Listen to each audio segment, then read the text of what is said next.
Yep. That pedal point from that.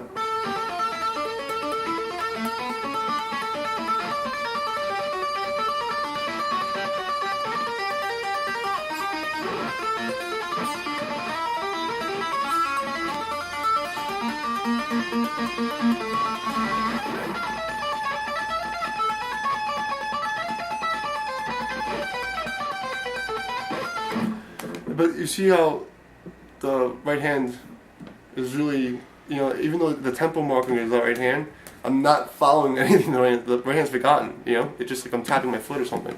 You know what I mean? In between where it has to fit. Same thing we do the other part.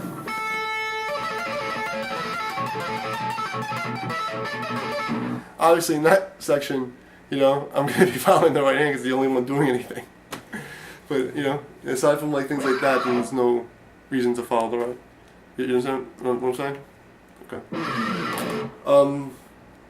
The other exercise that I'll tell you to try is to just do a pedal point going down. So say you take an E. Oh, sorry.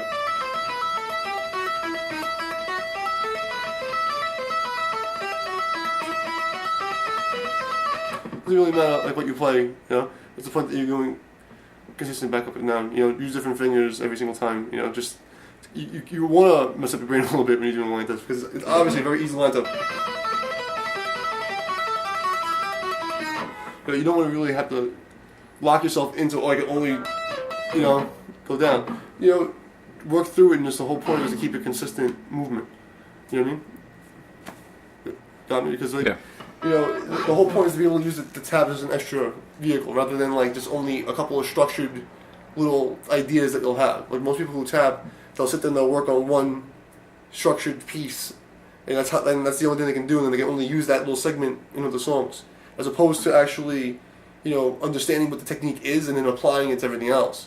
You know, so it's more like a decoration or a tool, rather than like, you know, a separate entity on its own. You know. So people are like, oh, I have to do this tapping. No, it's tapping just another thing you need to do on top to get a certain sound. You know, especially like, you know, even like simple stuff like if you're just doing like, you know, you're going arpedzhio and you want to like sometimes you're just lazy. I don't like sliding, whatever. You know, or you want to be cool with it, but the point is, you have an option rather than being stuck in one mode, which always kind of sucks. Anytime you change the fingering or the way you hit the note, you're going to go somewhere different. It's a different possibility that you wouldn't have thought of because you're moving from a different place. You know, if you're in the, say you're like improvising, you're playing a solo, and you know you play, say, you know, what is it, like a major arpeggio or something. You know, if I slide it, I wind up in a different position. You know, so the options are different. I have to actually. If I tapped it, I probably wouldn't, you know, do the extra slides and just, you know, go somewhere completely different, obviously. So just by tapping one, I might even go, God only knows what the hell happens, you know what I mean? Especially when you're drinking beer. So, yeah. That's the whole point of this whole like rant is that you shouldn't lock yourself in to one practice of a tap, you know, oh, this is the only way it should be done. You know, just get the basic idea of what a pedal point does, how the pedal point moves, you know, and then like a couple different ideas for rhythms, and then try to apply it into your everyday practice.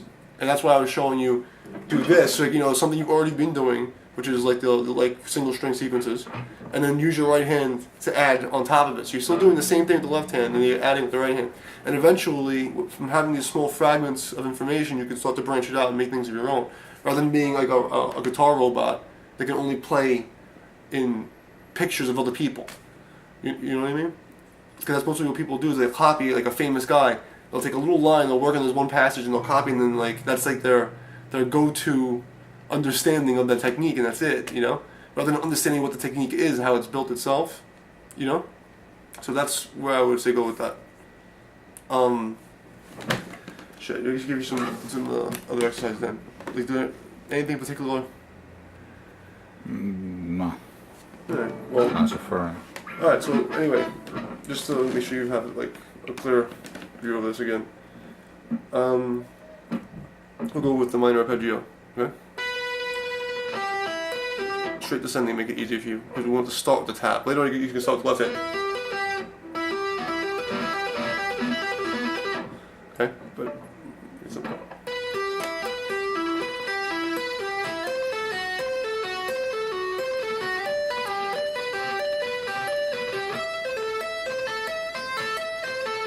Okay.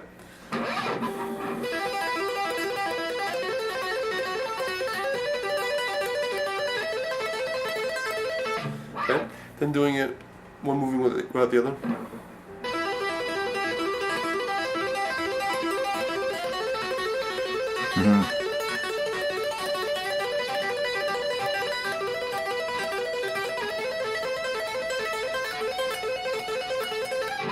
Okay.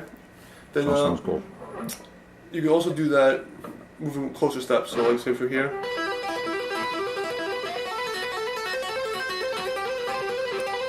Right? So you have like the left hand moves first, you end up with a closer interval. As opposed to the right hand moving first, which gives you a wider interval. So there's two ways of doing the same exercise. So again, the first one would be.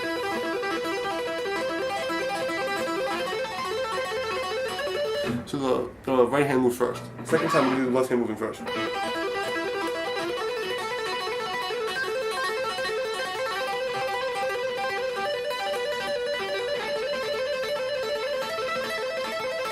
Okay. So again,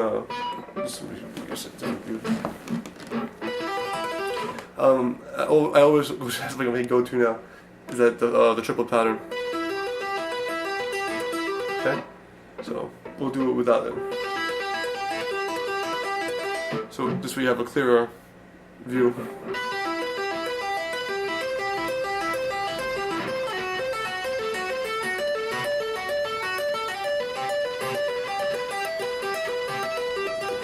Okay, other side with the left hand moving first. Oh.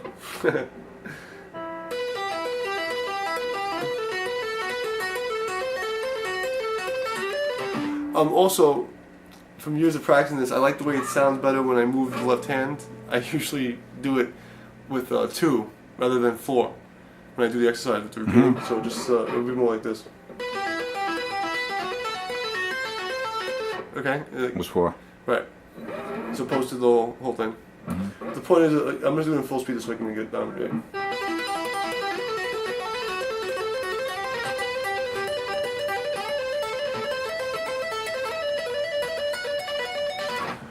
Okay. That's basically that. And you really have this like interval moving backwards and forward. You know, this sounds cool, and you get the idea of how to do it. Do your stuff. But again, I would normally I only do this exercise with the triplet patterns. That's like the way it sounds better on here.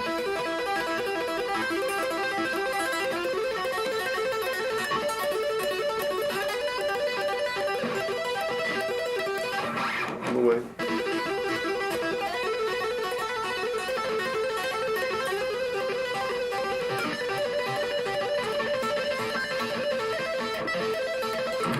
Okay. So those are like my 2 favorite ones because like you don't use it in a sequence like that, but you use it like time on top of a line, like it has like a cool sound. Minor to it. That's a really cool bobbly effect. I don't know how you call it. So that's what I recommend.